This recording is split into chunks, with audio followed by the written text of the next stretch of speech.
Hello friends, मी आज माझ्या आईची एक रेसिपी तुमच्याबरोबर शेअर करते आहे, ज्यामध्ये ती बनवती आहे उपवासाचं थालीपीठ.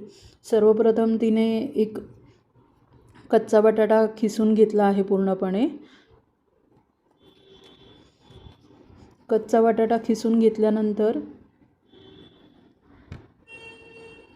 बटाट्याचं जे थोडंफार पाणी असतं किंवा जे काही रस असतो त्याच्यामध्येच आपण ॲड करणार आहोत उपवासाचं पीठ.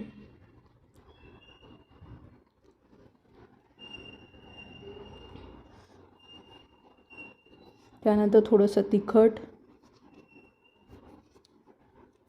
तुम्ही तुमच्या चवीनुसार तुम्ही तिखट घेऊ शकता. चवीनुसार मीठ, त्यानंतर जिरे. तुम्ही जर उपवासाला जिरे वापरत नसाल तर तुम्ही ते स्किप करू शकता. काही जण कोथिंबीर पण घालत नाही, पण आमच्याकडे घालतात त्यामुळे आम्ही कोथिंबीर पण घालतो आहे. जे काही बटाट्याचा रस किंवा पाणी आहे त्यामध्येच जेवढं जमेल तेवढं आपल्याला हे एकसंध असं मळून घ्यायचं आहे. त्यानंतर लागेल तसं थोडंफार पाणी तुम्ही ॲड करू शकता. पाणी असं शिपका देऊन दिल्यासारखं पाणी ॲड केलं आहे.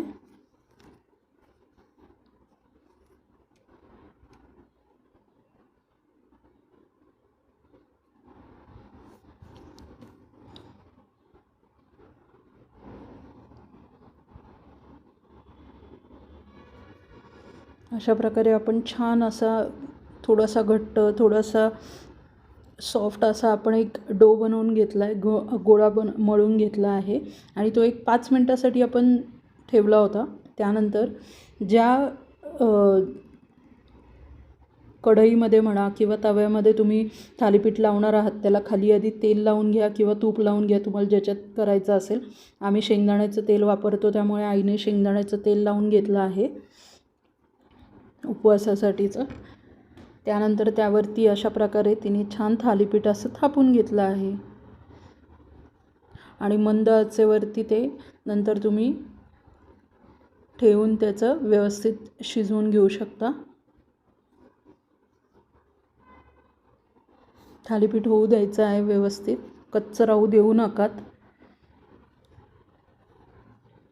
अशा प्रकारे छान असं थालीपीठ